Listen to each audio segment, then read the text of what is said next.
आवाज येत नाही. हो. मी अजून सुरू नाही केलं. आता येतोय ना?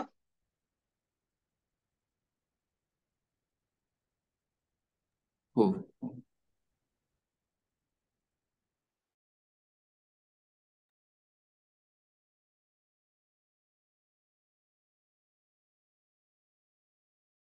ओके. हा, आता एकदा सांगा की स्क्रीन दिसते.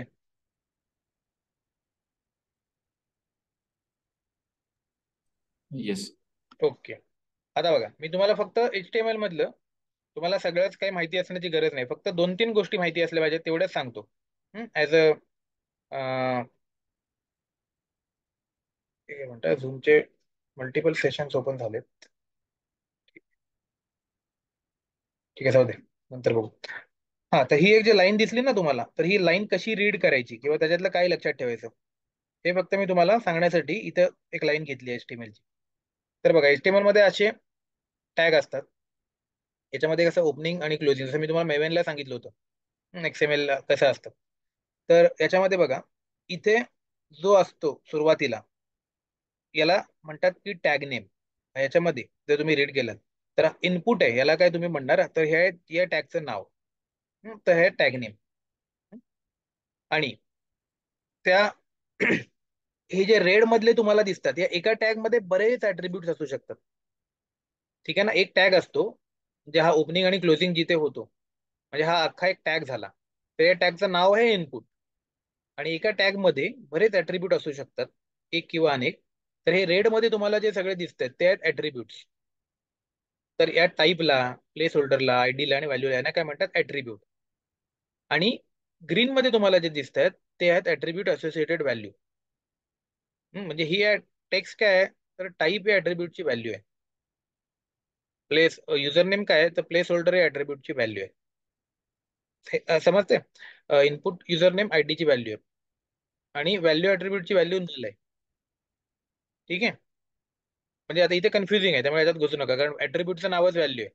त्यामुळे त्याची परत व्हॅल्यू, हे सोडून द्या. त्याच्यावरनं तिघांवरून लक्षात ठेवा. फक्त या 3 गोष्टी डोक्यात ठेवायच्या सगळ्यांनी. याच्यात तुमचं पुढे कन्फ्युजन नाही झालं पाहिजे. Tag name, attribute, value. Tag name, attribute, value. ठीक आहे. टॅग नेम म्हणजे सगळ्यात पहिलं जो अख्ख्या टॅगचं नाव आहे. ऍट्रिब्यूट्स असे बरेच असतील, आणि मग इज इक्वल टू करून त्यांची पुढे एक व्हॅल्यू असेल. तर या 3 गोष्टी आता डोक्यात ठेवा सगळे, कारण पुढे आपल्याला जे पण शिकायचे आहेत लोकेटर्स किंवा इलिमेंटला पोहोचण्यासाठी, त्यांना तुम्हाला ह्याच 3 गोष्टी मला डायरेक्ट मी बोलीन की ओके, त्याचा ऍट्रिब्यूट घ्या, त्याची व्हॅल्यू घ्या, कुठला टॅग आहे तो टॅग घ्या. किंवा त्याच्या सिंटॅक्स मध्ये असंच असेल, टॅग नेम, ऍट्रिब्यूट आणि व्हॅल्यू 3. तर सगळ्यांना पहिलं तर ह्या डोक्यात एकदम फिक्स क्लिअर झाल्या. येते म्हणून आता आपण कुठे इकडे पण येऊ, एखाद्या टॅग मध्ये आला, आता आपण डीएल मध्ये बघू. इथे बघा, इथे इनपुट हा त्याचा टॅग झाला, क्लास ऍट्रिब्यूट झालं, input error from input he value झाली. ठीक आहे. उद्या दुसऱ्या एखाद्या कुठल्या तरी याच्यात येऊ, याच्यात येऊ, हे सगळे इनपुटचे दिसतात. इथे बघा, हे इकडल्या मधलं बघा, डिव. हा डिव जो आहे तो काय झाला, टॅग झाला. क्लास हे काय झालं, ऍट्रिब्यूट झालं. आणि is equal to error message आतमध्ये जे डबल इनटू कमा ती त्याची व्हॅल्यू झाली. आता टॅग, त्यांची नावं, पुन्हा हे काय आहेत ते तुम्हाला स्टडी करायचे असेल तर स्टडी करा थोडंसं HTML जाऊन. तुम्हाला तुमच्या माहितीसाठी पाहिजे असेल. आपल्याला हे काय आहे किंवा त्यांचं काय लागतं याची काही गरज नाहीये. आपल्याला फक्त हे माहिती पाहिजे की इथे जे दिसतं हे टॅग नेम आहे पहिलं. इथे इनपुट टॅग नेम आहे. ठीक आहे. आता याच्यात वरच्या एखाद्या याच्यामध्ये जर तुम्ही घुसलात, कशात पण तुम्ही जाऊन बघा, याच्यामध्ये बघा, इथे टॅग नेम आहे स्टाईल. स्टाईल आहे, टॅग नेम आहे. ठीक आहे. टाईप आहे, ऍट्रिब्यूट आहे. आणि डबल इंटू कॉमामध्ये टेक्स्ट स्लॅश CSS त्याची व्हॅल्यू आहे. कळते? तर असं तुम्ही फक्त, तुम्हाला हे कळलं पाहिजे. हे एकदा तुम्हाला कळलं की तुम्हाला मग पुढचे जे कोड्स आहेत, म्हणजे आपले सिंटॅक्सिस आहेत, ते कळतील. तसं याच्यामध्ये सगळ्यांना क्लॅरिटी आली. एकदम सिंपल 3 गोष्टी आहेत, फक्त कुठलं कसं ओळखायचं. हा, म्हणजे ह्याच्यात काहीच कठीण नाहीये. तरी पण लगेच आपण वापरणार आहोत म्हणून बोललो, मी रिवाइज केलं. आणि हे एकदम डोक्यात फिट बसवा. इन टॅग नेम ओळखायचं पटकन, ऍट्रिब्यूट आणि त्याची व्हॅल्यू. हे 3 गोष्टी डोक्यात, कीवर्ड डोक्यात ठेवा आता फिक्स, की तुम्हाला पुढं काही कन्फ्युजन नाही होणार. ठीक आहे. आता आपण येऊ इथं आणि परत जाऊ आपलं ते जे आपण करत होतो, युजर नेमला आपण इन्स्पेक्ट करू. मला आता युजर नेम पर्यंत पोहोचायचंय, बरोबर? तर त्यासाठी मला पोहोचण्यासाठी मला काय करायला लागेल, आता मी पहिलं तर बघतो याच्या आतमध्ये आता बरेचसे ऍट्रिब्यूट्स दिलेत. ठीक आहे. तर ह्याच्या आतमध्ये जर मला पाहिजे असलेले लोकेटर्स चे ऍट्रिब्यूट्स असतील तर मी त्या प्रिमिटिव्ह लोकेटरनी त्याला आयडेंटिफाय करू शकतो. परत एकदा ऐका. माझे लोकेटर्स प्रिमिटिव्ह कुठले आहेत? आता एक्सपाथ आणि सीएसएस सिलेक्टर सोडून द्या, हे वरचे आहेत. तर त्याच्यामध्ये आयडी, हे जे name, class name, link text वगैरे हे जर ऍट्रिब्यूट असतील तर मी ते वापरून त्याला लोकेट करू शकतो. ओके. तर इथे बघा, याच्यामध्ये आयडी आहे. ठीक आहे. त्याच्यामुळे आयडी वापरू शकतो मी. नेम आहे, वापरू शकतो. ठीक आहे. क्लास आहे, त्यामुळे क्लास वापरू शकतो. पण ही लिंकच नाहीये, त्याच्यामुळे याच्यामध्ये लिंक टेक्स्ट नाहीये कुठलंच. त्यामुळे याच्यात मी लिंक टेक्स्ट हा हे वापरू नाही शकत आहे, लोकेटर वापरू नाही शकत आहे.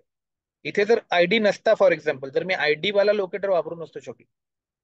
उदाहरण सांगतोय जस्ट. नेम नसतं याचं, तर नेम वाला लोकेटर मी वापरू नसतो शकलो. तर तुम्हाला जर हे वापरायचे असतील तर प्रोव्हाइडेड याच्यामध्ये तुम्हाला काय पाहिजे, तर ते लोकेटर्स इथे पाहिजेत, त्याचे ऍट्रिब्यूट्स इथे प्रेझेंट पाहिजेत, तरच तुम्ही ते वापरू शकता. ठीक आहे. आणि दुसरी गोष्ट, त्याला युनिकली आयडेंटिफाय करण्यासाठी ते युनिक पाहिजेत. जसं की जर आता युजर नेम नाव इथे मी घेतोय, तर या अख्ख्या पेजवर युजर नेम नावाचा एकच एलिमेंट पाहिजे. जर युजर नेम नावाचे आणखीन 2-3 एलिमेंट असतील तर मग याला हे युनिकली आयडेंटिफाय नाही करणार. कळतंय? त्यामुळे 2 कंडिशन पाहिजेत. एक म्हणजे त्याचा ऍट्रिब्यूट इथे पाहिजे, आयडी नावाचं जे पण आपल्याला लोकेटर वापरायचं आहे ते ऍट्रिब्यूट इथे पाहिजे. आणि त्याची जी व्हॅल्यू आहे ना ती त्या वेब एलिमेंटसाठी युनिक पाहिजे. असं जर तुम्ही केलं तर तुम्हाला ते गोष्ट करता येते. हम्म. तर जर तुम्ही आता याच्यात बघा, तुम्हाला हे खाली यायचं, इकडे कंट्रोल आणायचं आणि कंट्रोल एफ करायचं. मग याच्यासाठी तुम्हाला एक्सपाथ सीएसएस सिलेक्टर किंवा एखादी स्ट्रिंग आहे की नाही हे फाइंड करायला हे मिळतं. म्हणजे तुम्ही कंट्रोल एफ जसं वापरता नॉर्मल पेजवर, तसं इथे या डॉम मध्ये ते आहे की नाही. त्यासाठी तुम्ही काय करा, आता युजर नेम तुमचं हे आहे, तर ते तुम्हाला जर चेक करायचं असेल ती एखादी स्ट्रिंग आहे का, तर मग तुम्ही इथे टाका.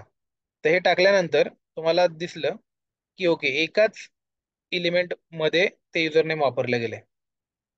कारण इथे जर तुम्हाला बघाल तर 1 ऑकरन्स आला, म्हणजे आपल्याला किती एलिमेंट फाइंड झाले आला ना. तर इथे जर हे थोडंसं मोठं करतोय, तुम्हाला जर नीट दिसत नसेल तर, हे जर तुम्हाला मोठं करायचं असेल तर त्याच्यासाठी कंट्रोल प्लस, हा सिंटॅक्स वापरा. कंट्रोल प्लस नीट लोक, त्या बऱ्याच वर्ष काम करणाऱ्या ऑटोमेशन टेस्ट इंजिनियर्स वगैरेंना पण हे माहिती नसतं हे मोठं कसं करतात, हे खाली कसं घेतात. त्यांचं काम चालू असतं. कंट्रोल प्लस, तर हे आपलं आपलं शोधत राहायचं असतं. असं सगळं नेटवर अवेलेबल असतं. तर आपल्याला किती इंटरेस्ट आहे, आपल्याला किती त्याच्यासोबत प्ले करायचंय, आणि हे माहिती असून नसून काही काम अडत नाही, त्यामुळे ते त्यात कुठलं प्रेस्टिज नाहीये. पण तरी पण एक माहिती असावं. आता मला लागतं दाखवण्यासाठी, त्यामुळे मी ते शोधतो की हे डिस्प्ले कसा मोठा होईल, फॉन्ट कुठून करायचा, हे यातल्या गोष्टी मग आपण, आपल्याला इंटरेस्ट असेल तर आपण शोधत बसायच्या. फॉर्मॅटिंग कुठून करायचं वगैरे, अशा गोष्टी या कामाला कुठे अडत नाही, पण तरी पण तुमचा स्पीड वाढवायला, तुम्हाला आणखीन चांगल्या पद्धतीने काम करायला मदत करतात. ठीक आहे.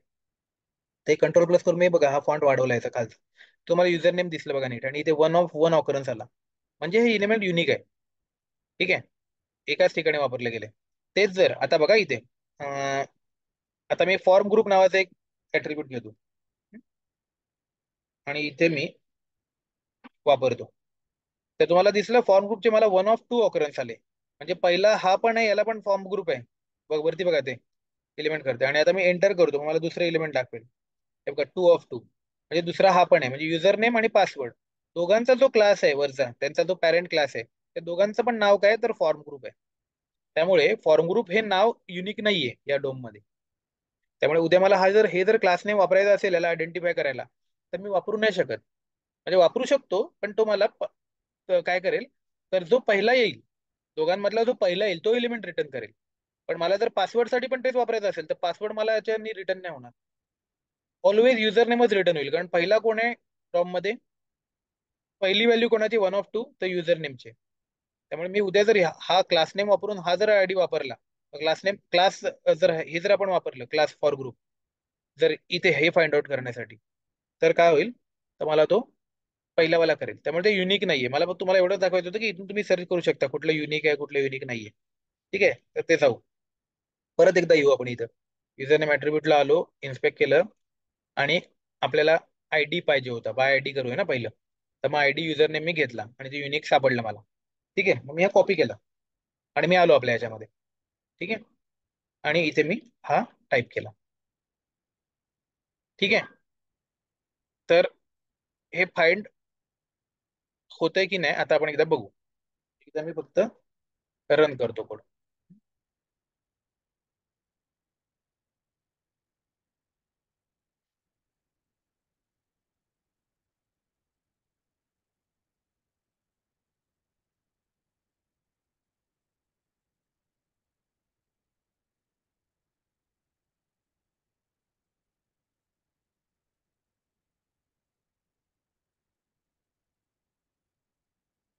ठीक आहे, आता बघा, आपण परत एकदा क्विट ला हे करून देऊ, सुरू करून देऊ, म्हणजे मल्टिपल इन्स्टन्सेस आपले ओपन राहणार नाही. आता बघा, त्यांनी एलिमेंट फाइंड केले की नाही हे आपल्याला कळलंच नाही. त्यांनी फाइंड केलं ते मला कळलं, पण आपल्याला तिथं काही आउटपुट नाही आलं. तर आता मी काय करतो, इथे असं काही एक रॅन्डम देतो. हम्म, आणि सेव्ह करतो. म्हणजे जे युजरनेम व्हॅलिड नाहीये असं देतो आणि रन करतो.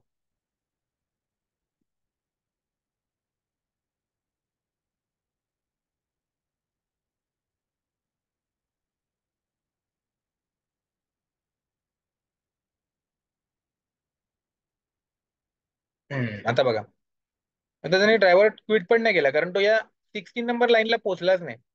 कारण तुमच्या 15 नंबरच्या लाईनलाच एरर आली. तर बघा नीट एरर.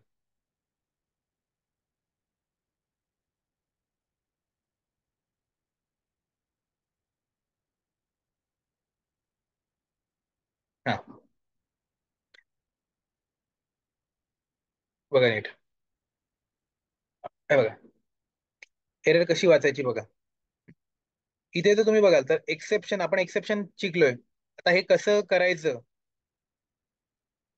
आठवत असेल तुम्हाला, की याच्यासाठी काय द्यायची असते, कुठली मेथड असते. असं जर तुम्हाला ऍज इट इज एक्सेप्शन पाहिजे असेल, सगळ्यांनी एकदा थोडंसं रिवाइज करून या. एक्सेप्शन आपल्याला जर द्यायचं असेल तर, तर हे एक्सेप्शन आता तुम्हाला कळलं की त्याने एक एक्सेप्शन दिलं. तर काय एक्सेप्शन आहे,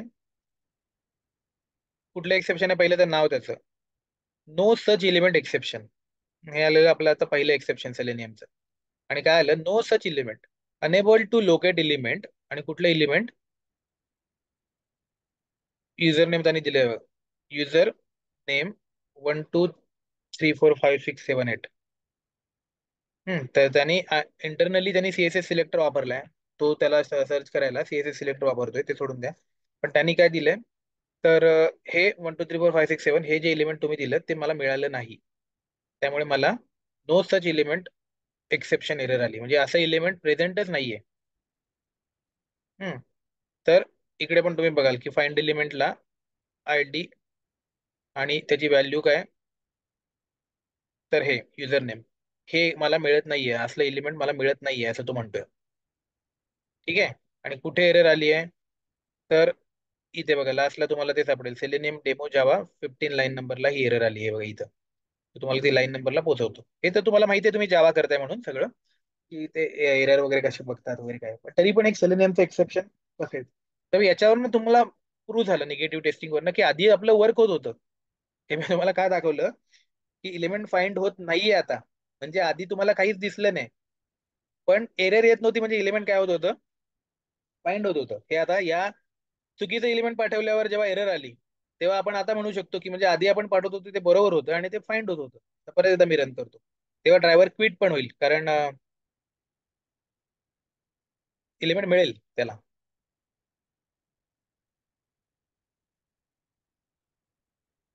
ठीक आहे, बघा ड्रायव्हर क्विट झाला. हम्म? आणि वॉर्निंग आली, कुठलीच एरर नाही आली, म्हणजे आपला प्रोग्राम झाला, ड्रायव्हर क्विट पर्यंत तो गेला, म्हणजे तो पार पडला प्रोग्राम आपला. ठीक आहे. तर आता हे कळलं की इलेव्हन फाइंड झाला, म्हणजे एक लोकेटर आपण वापरला. पण ते फाइंड झालंय की नाही झालंय, ठीक आहे, ते आपल्याला कळत नाहीये पुढे, कारण आपण त्याच्यावर कुठलं ऑपरेशन करत नाहीये. तर तुम्हाला जर त्याची गॅरंटीज घ्यायची असेल की समोर बघायचं असेल ते फाइंड झाले की नाही, तर मग काय करा, काय करू शकतो आपण, तर एखादं ऑपरेशन याच्यावर आपण यूज करून बघू. ठीक आहे, तर आता इनपुट बॉक्स आहे, म्हणजे याला काहीतरी व्हॅल्यू इथे टाईप करायला लागेल. तर जेव्हा आपल्याला अशी कुठली पण व्हॅल्यू टाईप करायची असते, पाठवायची असते, तेव्हा एक फंक्शन आहे. तर या वेब एलिमेंटवर तुम्ही इथे एक डायरेक्टली फंक्शन वापरू शकता. ठीक आहे. आता किंवा मी तुम्हाला दुसऱ्या वेळी दाखवतो. आधी पहिलं आपण सिंपल साध्या आणि कठीण वेनी बघू, आणि मग सोप्या आणि शॉर्ट कट वेनी बघू. आता हे जे रिटर्न करेल, तर मी तुम्हाला आधीच सांगितलं फाइंड एलिमेंट मेथड रिटर्न काय करेल, तर हे रिटर्न नेहमी करतं वेब एलिमेंट. ठीक आहे. तर वेब एलिमेंट जे पण त्याचं तुम्ही नाव द्या, युजर नेम नावाच्या एक वेब एलिमेंट मध्ये तुम्ही हे स्टोअर करू शकता. हम्म. तर थोडक्यात हे जे रिटर्न करेल ते मी वेब एलिमेंट नावाचा एक क्लास असतो, तर त्याचा मी एक ऑब्जेक्ट बनवला युजर नेम नावाचा, आणि त्याला हे स्टोअर केलं. ठीक आहे. तर हे एक लक्षात ठेवा की हे वेब एलिमेंट रिटर्न करेल. आणि आता या वेब एलिमेंटवर म्हणजे तुम्ही जे पाहिजे ती मेथड वापरू शकता. जसं की आता जेव्हा तुम्ही युजर नेम घ्याल आणि त्याला डॉट कराल, तेव्हा तुम्हाला जे मिळेल ते असतील या वेब एलिमेंटच्या मेथड. आता नीट डोक्यात ठेवा, इथून आता वेब एलिमेंट रिलेटन आले. हम्म. आधी पण तुम्हाला काही मेथड दिसत होत्या, पण आधीच्या मेथड ज्या होत्या, जसं की ड्रायव्हरवर ज्या मेथड्स होत्या, त्या ड्रायव्हरच्या मेथड होत्या. ड्रायव्हर डॉट केल्यानंतर तुम्हाला काही मेथड्स होत्या, पहिल्यापासून आपण वापरतो ना, driver dot gate, driver dot manage, driver dot quit. या कोणाच्या मेथड्स आहेत, तर ड्रायव्हरच्या मेथड्स आहेत. आणि इथे आता युजर नेम डॉट तुम्ही ज्या वापरताय, या मेथड्स ज्या असणार आहेत त्या वेगळ्या आहेत, त्या ड्रायव्हरवाल्या मेथड नाही आहेत. नीट बघा. ठीक आहे. काही तुम्हाला वेगळ्या सिमिलर दिसतील, पण बाकीच्या बऱ्याचशा ह्या वेगळ्या आहेत. तर या आहेत वेब एलिमेंटच्या मेथड. ठीक आहे. तर याच्यामध्ये जर तुम्ही बघाल, तर इकडे बघा, वेब ड्रायव्हरच्या मेथड्स या ज्या आहेत, कुठल्या कुठल्या आहेत ते मी तुम्हाला परवा सांगितल्या. Close, get current URL, get page source, get title वगैरे या. ठीक आहे. या आपण मेथड्स वापरणार आहोत. इथे लोकेटर झाल्या, या सगळ्या मेथड्स पहिले आपल्याला स्टडी करायचे. त्यामुळे त्या सगळ्या मेथड्स बघायचे आपल्याला. आणि याच्यात पुढे मी दुसरा एक टाईप तुम्हाला दाखवतोय, वेब एलिमेंट मेथड्स. तर या कुठल्या आहेत, तर क्लिअर, क्लिक, त्याच्यानंतर get location of the web element, get size of that web element, get text of that web element, is displayed, that particular element displayed or not, is enabled or not, is selected or not. Okay. Send keys, आता आपल्याला जी मी जी तुम्हाला सांगणार आहे ती send keys आहे. म्हणजे तुम्हाला काहीतरी तिथे टाईप करायचंय, पाठवायचंय, तर तुम्ही कुठली वापरणार, सेंड कीज. तर सेंड कीज तुम्हाला वेब ड्रायव्हर सोबत नाही पाठवता येणार. ड्रायव्हरला तुम्ही काय कीज पाठवणार, ते जर इनपुट बॉक्स असेल तर तुम्ही सेंड कीज वापरू शकता. बरोबर आहे. त्यामुळे ते वेब एलिमेंट, ते पण जर ते इनपुट बॉक्स असेल तरच ते काहीतरी ही वापरणं युजफुल ठरेल. सबमिट टू स्ट्रिंग हे सगळ्या बघायचे आहेत आपल्याला. तर या आपण एकदा आपले लोकेटर्स एकदा आपले झाले की आपण ते बघू.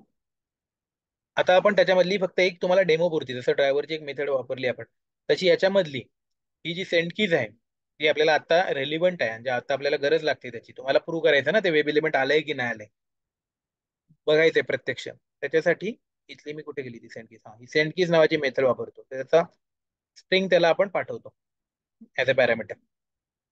तर येऊ आपण इकडं, आणि इकडे येऊ, आणि आता हे वेब एलिमेंट जे आहे, त्या वेब एलिमेंट मध्ये मी डॉट करून सेंड कीज नावाची मेथड माझी वापरतो. आणि याच्यामध्ये मला जे पण काही टाकायचे ते मी टेक्स्ट पाठवतो. ठीक आहे. आता हे झाल्यानंतर थोडा वेळ थांबू आपण, नाहीतर ड्रायव्हर लगेच क्लोज होईल आणि तुम्हाला ते बघता येणार नाही की ते टेक्स्ट खरोखर टाईप केलं जाईल की नाही. त्यामुळे थोडे सेकंद थांबू. हं? कळलं सगळ्यांना इथे काय केलंय मी? आतापर्यंत ड्रायव्हरची मेथड वापरत होतो. आता मी ड्रायव्हर डॉट फाइंड एलिमेंट वापरले. ही मेथड कशासाठी आहे? एखाद्या एलिमेंट पर्यंत पोहोचण्यासाठी, ते फाइंड करण्यासाठी. आणि त्याच्यासाठी लोकेटर्स लागतात असं मी तुम्हाला सांगितलं. बाय क्लासच्या वेगवेगळ्या मेथड्सनी ते तुम्हाला मिळू शकतात. तर ते कुठले लोकेटर लागतात? तर पहिला लोकेटर त्याच्यामधला आयडी आपण युज करतोय. तर आयडी कसा शोधायचा तुम्हाला मी दाखवलं, आणि त्याची जी व्हॅल्यू असेल आयडी नावाच्या ऍट्रिब्यूटची व्हॅल्यू ती इथे पास करायची डबल इनव्हर्टेड कॉमामध्ये. आणि मग तुम्हाला काय होईल, तर ही जी मेथड आहे हे जर तुम्ही बरोबर टाकलं, तर चुकीचं टाकलं तर एरर देईल, नो सच एलिमेंट एक्सेप्शन. आणि जर बरोबर टाकलं तर ते वेब एलिमेंट या युजरनेम नावाच्या व्हेरिएबलमध्ये स्टोअर होईल. उद्या तुम्ही त्या युजरनेम वर वेगवेगळे ऑपरेशन करू शकता. ते आता वेब एलिमेंट बनलं. कळते तुम्हाला? म्हणजे तुमच्या कोडमध्ये आता युजरनेम नावाचं वेब एलिमेंट तुम्ही एका व्हेरिएबलमध्ये स्टोअर केलं. ठीक आहे. आता मी त्याच्यावर कुठले ऑपरेशन करू शकतो? खूप सारे, पण त्यातलं मी सेंड कीच केलं. ते आता मला रिलिव्हंट आहे आणि आवश्यक आहे. ठीक आहे. तर मी आता काय करतो, एकदा हा कोड रन करतो.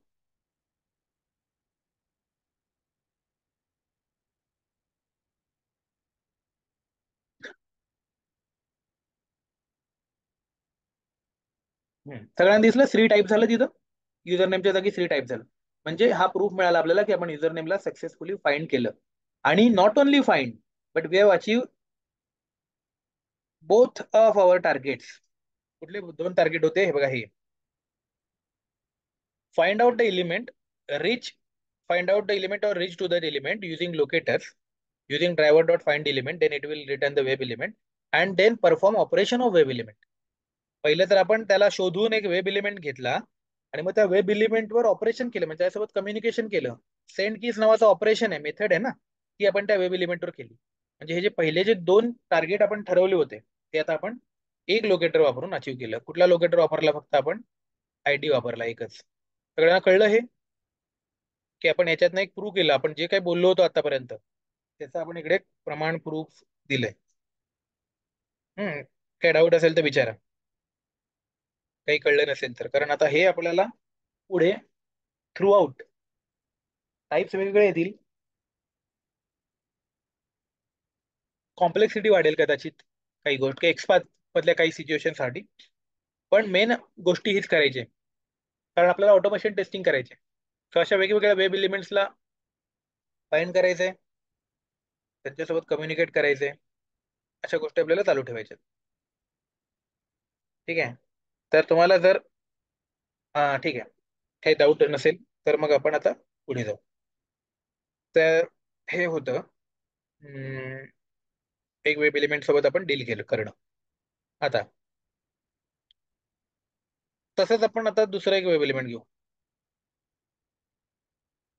हम्म. आता इथे थोडंसं सावकाश जाऊ आपण, कारण हे आहे ना, ते खूप खूप बेसिक आणि खूप आवश्यक गोष्ट आहे. त्यामुळे हे मिस झाली नाही पाहिजे कोणाकडून, म्हणून मी आरामात घेतोय लोकेटर्स पूर्ण होईपर्यंत. ठीक आहे. लोकेटर्स तुम्हाला एक्सपाथ सगळे समजेपर्यंत. कारण याच्यामध्ये जर तुमचा हात बसला तर तुम्हाला इंटरव्ह्यू मध्ये आणि काम करताना पण कॉन्फिडन्स तेव्हा येतो. जर तुम्हाला एक्सपाथ जर लिहिता येत नसेल ना, तर तुमचं सर्वाइव्ह होणं खूप कठीण आहे मग. कारण मग तुम्हाला जर सगळ्या गोष्टीसाठी डिपेंड राहायला लागणार. आता याच्यात काही टूल्स येतात, तर सिलेक्ट हब वगैरे, सिलेक्टर हब नावाचे जे काही टूल्स असतात, की जे तुम्हाला रेडीमेड वेब एक्सपाथ मिळवून देतात, पण सगळ्याच कंपनीमध्ये ते अलाउड नसतात.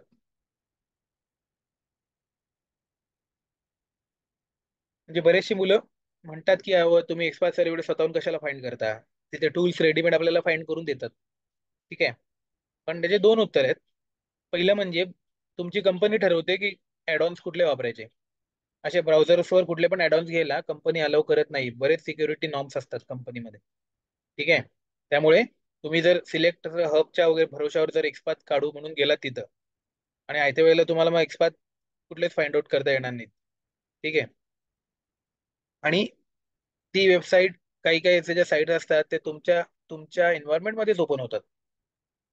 असं नाही की तुम्ही घरी तुमच्या याच्यावर पीसी वरती साईट ओपन केली आहे, हे ते फेसबुक आहे, आणि तुम्ही इकडनं ते एक्सपाथ काढलेत आणि तिकडे मग तसेच परत टाईप करून, म्हणजे असं करून बघितलं. सिलेक्टर हबने इकडनं काढले आणि तिकडे टाईप केले. असे पण वर्क अराउंड करता येत नाहीत. ठीक आहे. म्हणजे काही ठिकाणी सांगतोय मी, म्हणजे बऱ्याच ठिकाणी, काही ठिकाणीच्या ऐवजी सगळे एन्व्हायरमेंट सगळे वेगळे असतात. तुम्हाला अं, एक हे दिलेला असतो, व्हर्च्युअल डेस्कटॉप वगैरे पण मोस्ट ऑफ द टाइम दिलेला असतो. आणि तो वेगळा सिक्युअर असतो, त्याला वेगळे सिक्युरिटी लेयर्स असतात. त्याच्यात तर तुम्ही नॉर्मल काही एपीआय सोबत पण कम्युनिकेट नाही करत, ते पण रिस्ट्रिक्शन्स असतात. कुठल्या एपीआय सोबत कम्युनिकेट करायचं आणि कुठले नाही. त्याच्यामुळे त्याच्यात तुम्हाला असले कुठले टूल्स जे मदत देणारे असतील ते वापरता येतील या भरोशावर राहू नका. ही पहिली गोष्ट. तिथे मग तुम्ही एक्सपोज व्हाल, मग ते टूल्स वापरून करत होतो बोललात तर. दुसरी गोष्ट की इंटरव्ह्यूवर तर तुम्हाला नाही म्हणणार ना, की इंटरव्ह्यू जर तुम्हाला म्हटलं की एक्सपात लिहून दाखव, तर तिथे तुम्ही नाही म्हणत की मी टूल वापरून एक्सपात काढतो. ठीक आहे. तर असं नाही चालत. तिथे तुम्हाला एक्सपात कसा लिहितात ते ती स्किल, आणि ही अशी गोष्ट आहे की जी तुम्ही फ्लॉन्ट करू शकता. म्हणजे तुमची ताकद दाखवून देण्याची जी जागा आहे, तिथे तुम्ही मुळातच ह्याची हेल्प घेतलीत, अ, कुठल्या तरी टूलची, तर मग तिथे ऑलरेडी तुम्ही दाखवता की म्हणजे मी कपेबल नाहीये त्या गोष्टीचा. कारण पुढे अशा काही गोष्टी आहेत की ज्याच्यात तिथे आपण फसू शकतो, म्हणजे काही कॉम्प्लिकेटेड सिनेरिओज असे येऊ शकतात.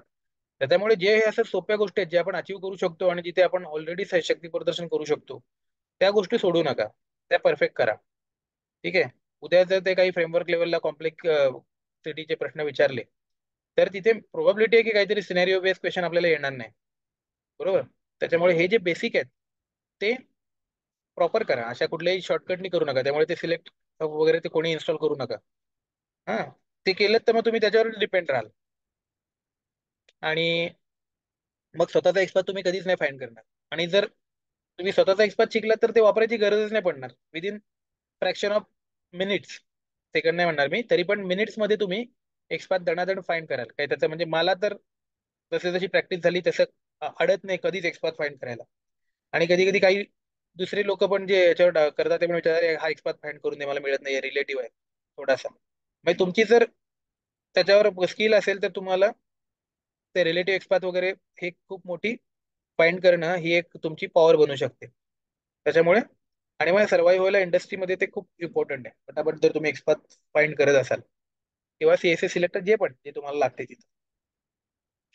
त्यामुळे या गोष्टीमध्ये शॉर्टकट नको. ते टूल्स आहेत, तुम्हाला काही लोकांना माहित असतील, काही लोकांना नसतील. काही लोक मग पुढे व्हिडिओ बघाल तेव्हा तुम्हाला ते जे असे कुठले व्हिडिओ तुम्हाला दिसेल की ते लोक टूल्सवरनं एक्सपात दणादण काढतायत, कोण टाईप नाही करत बसत आहे. मग तुम्ही तेव्हा क्वेश्चन येतात की सर मग आपण का टाईप करत बसतोय मॅन्युअली एक्सपात. तर ते आपल्याला कुठली हेल्प नाही घ्यायची टूलची, आपली स्वतःच स्वतः करायचं. ठीक आहे. तर हा, हे आपण होतं. काय बोलत होतो तुम्ही विसरून गेलो. तर पहिलं एलिमेंट वेब एलिमेंटला कसं करायचं ते आपण बघितलं. आता परत एकदा जाऊ आपण याच्यामध्ये, आणि आता आपल्याला हे दुसरं वेब एलिमेंट आहे, त्याला आपण एकदा येऊ. आता आपण काय करू, पहिल्या याच्यात आपण वापरला होता आयडी, तर दुसऱ्या याच्यामध्ये आपण नेम वापरू.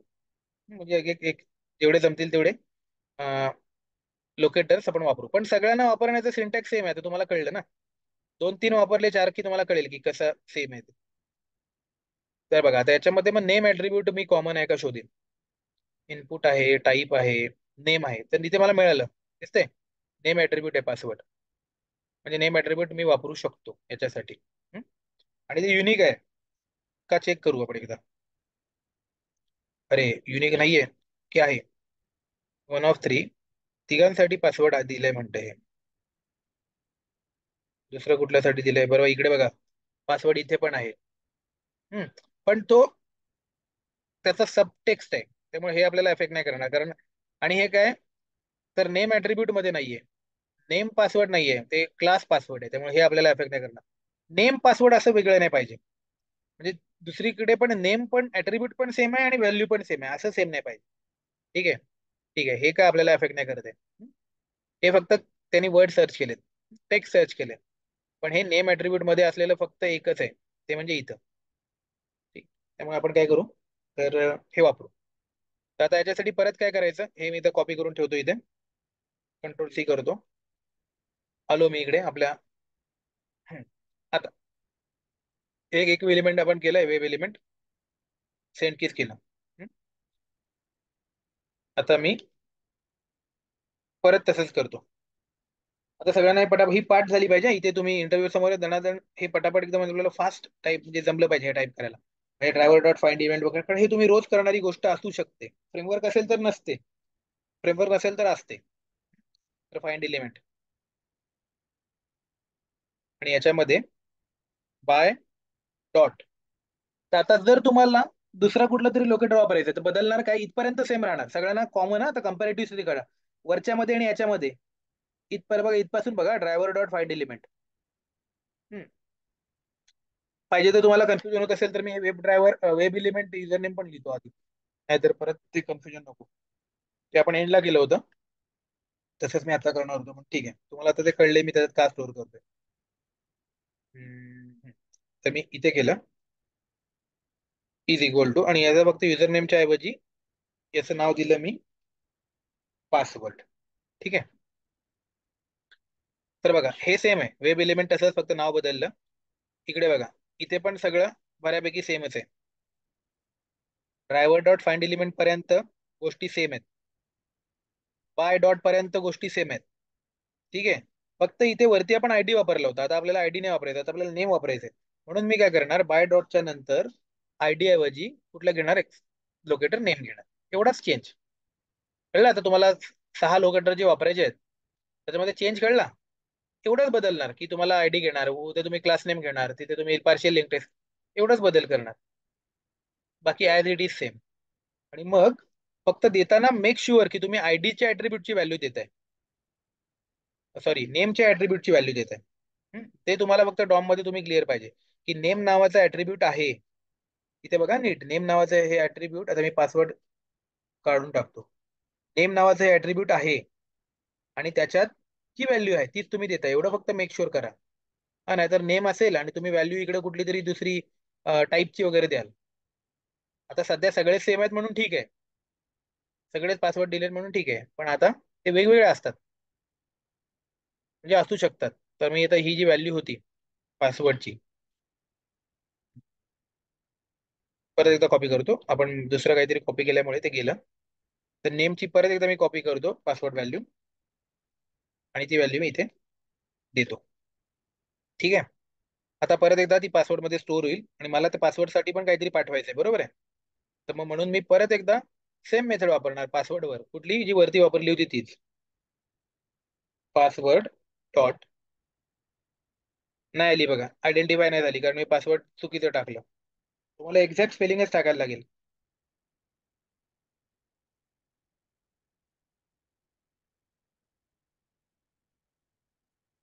जेव्हा मी एक्झॅक्ट टाकलं तेव्हा त्या वेब एलिमेंटच्या मेथड मला दाखवल्या. ठीक आहे. सेंड कीच करू आपण.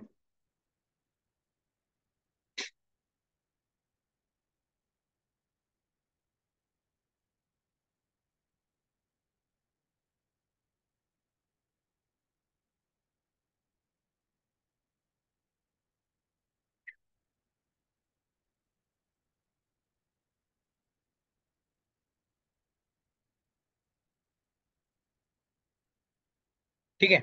सेंड कीच केल्या. कळलं? आपण एवढंच चेंज केला, बाकी तर सेम आहे सगळं. आता कंपॅरेटिव्ह स्टडी करा. इकडे फाइंड एलिमेंट सेम होतं, फक्त इथे नेम बदललं, इथे व्हेरिएबलचं नाव बदललं. सेंड कीज मेथड पण सेम आहे दोन्हीसाठी, कारण दोघे पण इनपुट बॉक्स आहेत, त्यामुळे सेंड की मेथड त्याच्यावर अप्लाय होईल. आता सेव्ह करतो, रन करतो. असं आपल्याला ऑटोमेशन करत जायचंय हळूहळू.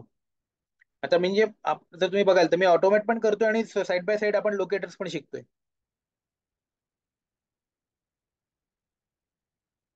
श्री आणि पासवर्ड, आता पासवर्ड तुम्हाला दिसला नाही पण 4 डिजिट तुम्ही बघू शकता. 4 डॉट म्हणजे आपले झाले.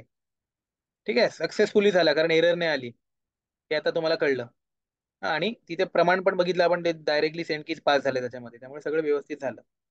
ठीक आहे. तर इथपर्यंत म्हणजे 2 आपण हे बघितले. आता पुढे जाऊ आणखीन.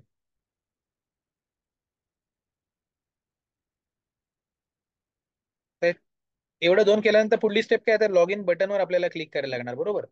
तर आपण जरा लॉग इन बटनला इन्स्पेक्ट करू.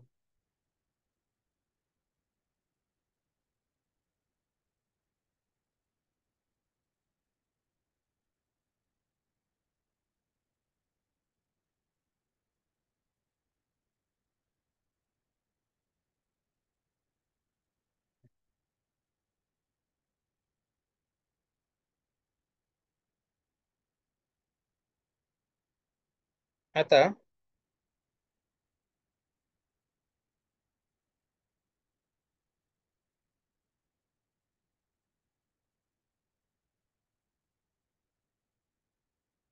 लॉग इन बटनला मी इन्स्पेक्ट केलंय, बाकी काहीच नाही केलं नवीन याच्यात. हे बघा, लॉग इन बटनला इन्स्पेक्ट केले. आता आपल्याला क्लास बघायचंय, तिसरा एक लोकेटर बघू क्लासचा. तर आता हे वर्क होईल की नाही आपल्याला बघू.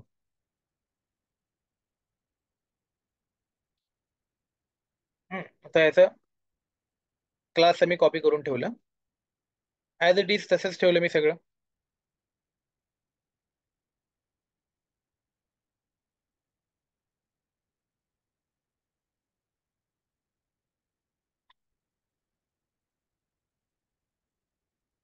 कंपॅरेटिव्ह स्टडीसाठी मी वरचा ऍज इट इज घेतो, कॉपी केलेलं जाईल आपलं, ठीक आहे. तिसरं एक वेब इलिमेंट करतो, ते म्हणजे काय होतं आपलं, log in button. Log in button नावाचा एक वेब व्हेरिएबल बनवतो, ठीक आहे.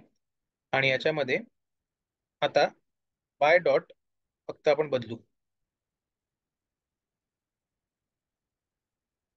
बाय डॉट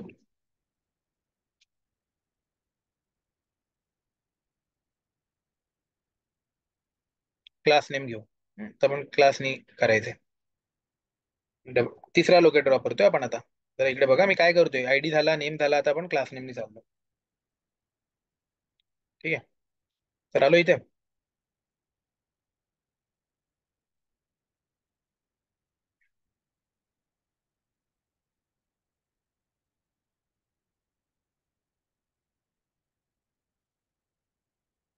बघा आता कदाचित एरर येऊ शकते, तरी बघू आपण.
एरर आली ना. ठीक आहे, मी म्हणतो तर एरर येऊ शकते. ही का आली एरर, इकडे बघा.